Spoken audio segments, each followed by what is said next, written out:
On this episode of That's Montana, we take you to the community of Red Lodge, nestled in the foothills of the Beartooth Mountains of southern Montana, where we visit the Carbon County Historic Society and Museum. Donna Madsen's the executive director, and boy, has she got a story to tell. We're in downtown Red Lodge in what is, if I remember right, the oldest labor temple in Montana. That's correct. And you have turned it into a museum. Tell us about that. Well, you know, in 1909, the Labor's Union, number 1771, built this labor temple. And they built it on the end of town here as you come into Red Lodge, as kind of the grand building when you come into Red Lodge, that everyone would see this building. The building was actually built in 1909. It was at a cost of $36,000, and there's 5,000 square feet on each floor. So we have 20,000 square feet of building here, which is pretty impressive. Well, you gave us a tour, and we will take a tour during this program too. But it houses a pretty special collection of things. The museum is called? The Carbon County Historical Society and Museum. So our museum is here to preserve the rich history of Carbon County, Montana. And so we have a lot of items in this museum that really represents a long history of Carbon County. The immigrants were the ones that actually came in and worked the mines here in Carbon County. And the mines are what made Carbon County, our coal mines here, as far as the population. And so we have a lot of ethnic groups, anywhere from the Finnish to Irish, Scottish, Yugoslavian, I mean, you name it, and we have it here in Red Lodge. And so we want to keep their rich heritage alive here at the museum. So that is one of our goals here. How about specific people? We've got some beautiful displays in here. Let's talk about a few of those. Well, you know, we have, of course, Carbon County and the Red Lodge Rodeo Association has always been known for having one of the grandest rodeos in our area. And we have the collection of the Greenough family. Alice Greenough actually started the first museum here in Red Lodge on the south end of town in 1959. And when she decided to quit the museum, she gave her collection to the Carbon County Historical Society. And in 1990, an anonymous donor actually bought this labor temple for the Historical Society and donated it to us. So therefore, we were able to keep her collection here in the museum. The Greenough family have been here in our area since the late 1800s. They are very well known. There is a family of 5. Packsaddle Ben Greenough, the father, he was actually a Montana champion ice skater. A lot of people don't know that about him. You know, he was a personal friend of Liver Eaton Johnston's. And we actually have a rifle here in the museum that Liver Eaton Johnston gave to Packsaddle Ben. And that will go in our new Liver Eaton Johnston display that we're going to be creating over the next month. 4 of the 7 children that Packsaddle Ben Greenough did have were national rodeo champions. And those were Turk, Bill, Alice, and Marge. And Alice is the one that actually started this museum. And so, of course, we honor the Greenough family, because if it wasn't for their collection, we probably wouldn't have been able to keep moving forward like we are. We also have a Linderman display. Bill Linderman was, you know, one of the most famous Linderman family. He had, you know, there was Doug, Lupp, Bill, Walt, I mean, many Lindermans throughout the years. Bill Linderman was a famous rodeo star. He actually did modeling for the Nudie Company, which is a suit company that made Nudie very famous. Donna, there's one person that you have a display about in here that we could probably call him maybe the father of Red Lodge in a way. Well, yeah, I guess you could call him that. He's been here long enough and done so much for our community, and that's Dr. James Kane. And, you know, we just had a grand opening of the museum. We just totally remodeled the whole first floor of the museum. And we did a special display on Dr. Kane because His history here is unbelievable. He actually graduated from the university in 1951 and came to Red Lodge in 1952 and started his practice. And he worked with many doctors over the years. You know, he came to town, and I love the story he always tells me of. He came into town, and his first patient was an older man that had a appendicitis attack. And, you know, he was just all nervous, and there was the Tommy Olcott, who has the Olcott Funeral Home here. He told Doc Kane, you know, you better pull this one through, otherwise you might as well leave town.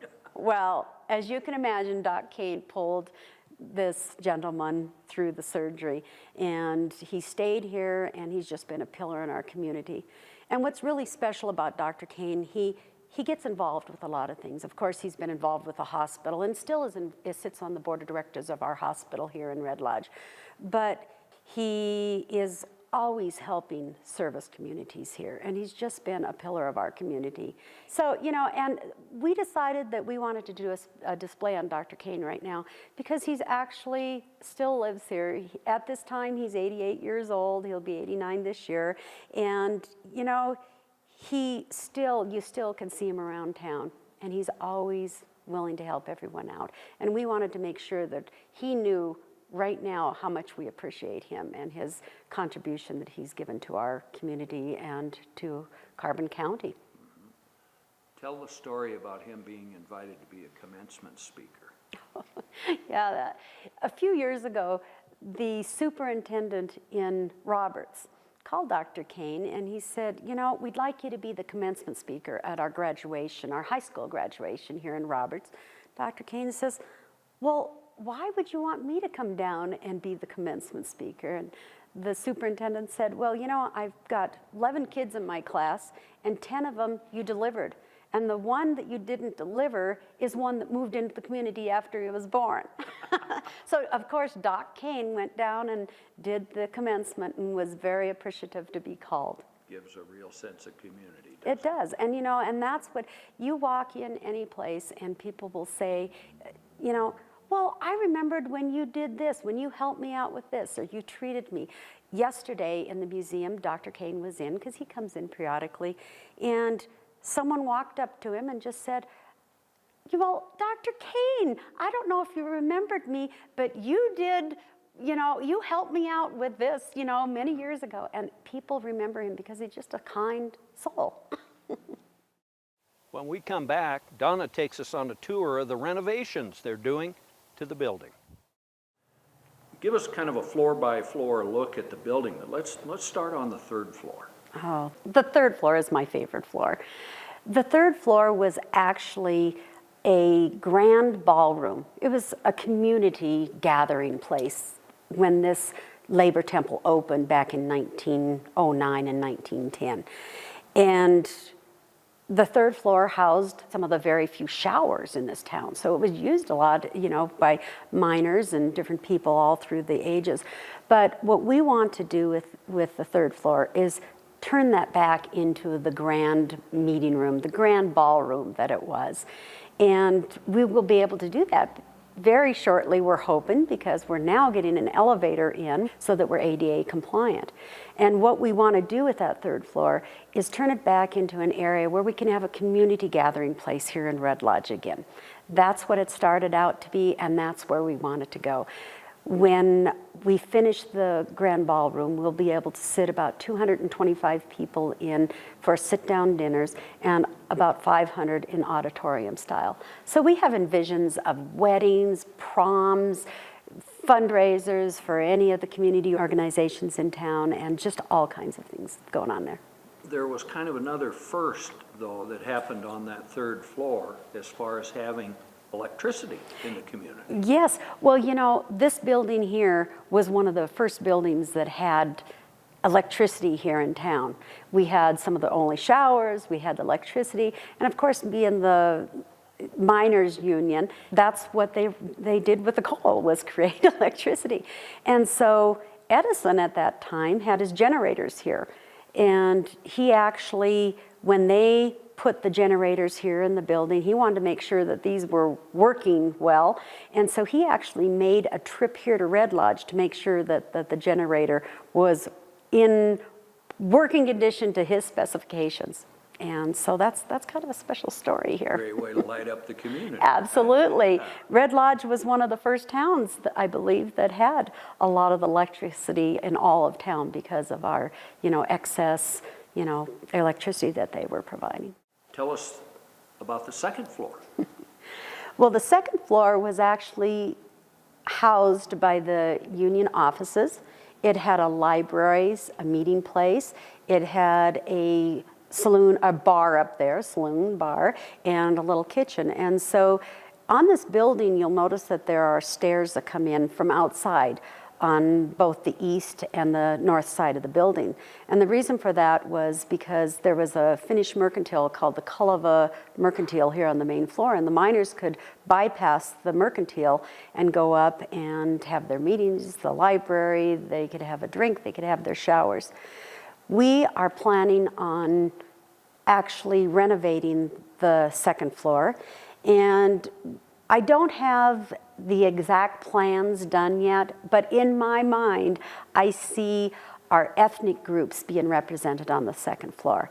I would like to see maybe a streetscape upstairs on the second floor where you can walk down what it would have been like in Red Lodge in the early 1900s when the mines were, in full swing, and that we could actually have possibly the Finnish mercantile little shop on one side of the street, and the Italian bakery, and the German dress shop on one side, and actually bring a place to our community where we can keep a constant area where we can remind people of our ethnic groups.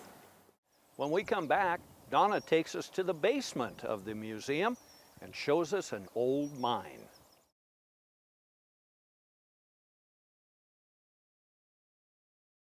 Now, most buildings, the basement is for storage and, it's something you don't show people. Mm-hmm. But you've made it kind of a showplace because of the history of Red Lodge. Exactly. What better place to put a mine than a basement? And since, that's how Carbon County was, known for, was the coal mines here. And as you walk into our basement, we have displays on coal mining in Carbon County. And part of that, of course, is the Smith Mine disaster from 1943. There were 74 men that were killed during that disaster. And so we wanted to represent them and remember them. And so we have an area of the Smith Mine disaster that tells about the Smith Mine. We actually have the stubs from the checks, their paychecks, on the day that they were paid was the day of the mine disaster. And we actually have the bank stubs from the day of the mine disaster. And so it's been very helpful because actually a lot of families come in here and they want to have a copy of those checks of their father, their grandfather. So it's really kind of a nice touch. But we also hired someone that had created movie sets in Hollywood. So you actually, as you come out of the Smith Mine display, you go into a simulated coal mine. And it's complete with sound effects, so you can hear the miners talking and drilling in the background.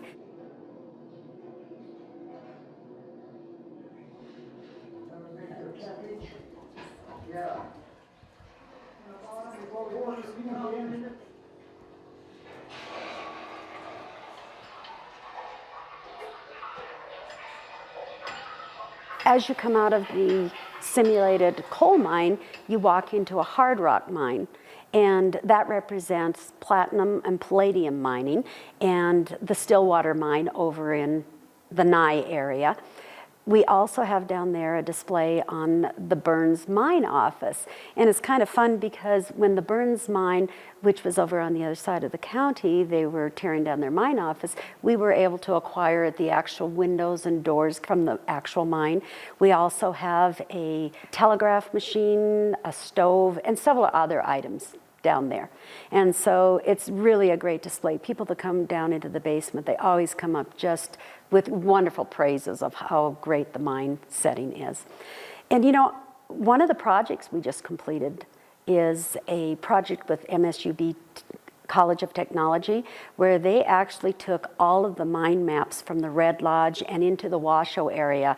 And you know, like here in Red Lodge, the town sits on all of the mines here. And there's these 6 layers of mines here in Red Lodge. And they took those and created a 3D mapping of these, and they'll be coming this fall and doing a program on this. But it's great history because there are times when we have the DOT from Montana, that we have our Carbon County commissioners or city council or the city workers that needs those because they need to know where the mines were. So now we're able to have that here, and those are all done at the museum. As you can see, great things are happening at the museum. When we come back, Donna talks about the future. Donna, you haven't been here very long compared to the work. It looks like it's taken years to do this. Give us a little history of you and how you are connected with this operation. Sure. Well, I was fortunate enough that a little over 3 years ago that this job came open. And I had applied for it, and I'd worked with a few other museums and sat on some other museum boards. And so I was lucky to be hired. I feel I was. And when I got here, we really didn't have any plans of remodeling the 2nd floor. There were plans, but they were way off in the distance. And I just decided we needed to move forward because I wanted to make sure that this happened in my lifetime. So what we did is our board of directors and I talked, and we said, you know, let's get this going. And so we were able to acquire some funding. There was a fundraiser that had been done prior to me arriving here, and we applied for a grant with the Department of Commerce, which was some preservation money that they had available, and we received a $50,000 grant. And with that, we've started our elevator project that we're putting on the building. We have these wonderful, 4 stories, and we weren't able to use it because we weren't ADA compliant. And so with this grant and with the money that we had raised and with some more money that we're going to raise, we're going to be able to put in our elevator. And now we can start looking at finishing our 2nd, 3rd floors, which is just exciting for me. We have inventory done. I have dozens of volunteers that come in, and they help put all of this into a database for us. So now we have great research archives. We had a couple gentlemen, actually out of Billings, Jack McNish and Trent Inderland, that came in, and they scanned over 12,000 negatives that we had. And negatives, glass slides, they are items that actually will disintegrate very fast. And so now we have them scanned in. We have them in preservation envelopes, in preservation boxes, and we have a volunteer that has got them all into the computer. And so it's just great projects. Things are always going on. I've got a wonderful board that we just recarpeted, repainted this whole museum, completely remodeled this whole place, and they were all here helping me out do that. We have a great number of volunteers that are always here for us. They love the museum. They love that we're preserving the history, and it's wonderful to see the community get behind all of our projects. And I'm just the person that directs them. Donna, thank you for sharing some time with us and what you have and your group has done to preserve history. But let's look into the future. What kind of plans do you have on the horizon? What kind of legacy would you like to leave? The plans for the future, my legacy would be that we continue to renovate this building and actually have something left for all of Carbon County and everyone that's lived here, that we can preserve their past and their present, because we will always continue to keep growing on this museum. And I think that being able to continue with this renovation and get this great building back where we can display all of the great history and have all of the ethnic groups represented in here, and being able to have this grand ballroom where everyone can come in and see it and then know what this museum has. Because probably one of the hardest things that I think that we have to do is tell people what we have in a museum. I think people need to know that it's just not old things in here. We have archives, we have a library that is phenomenal, that you can come in, and if you want to learn about the Greenough family, we have boxes of information and boxes of photos. If you want to learn about your family history, we can come in and probably find something, whether it's cemetery records. We have items in this museum that are the records that were from back 1800s, school records and election records, and you know, a little of everything. And I guess I just want people to know it's here and to be able to use it. And our school groups, you know, that's another thing, to keep the children involved. Well, that puts a wrap on this episode of That's Montana. We hope you've enjoyed the trip to Red Lodge to see what the Carbon County Historic Society and Museum is all about, and we look forward to coming back in the future to take a look at the renovations that are now underway. And don't forget, you can join us on our website at www.thatsmontana.com, and also leave us a note on our Facebook page. We'll see you next Sunday morning on That's Montana.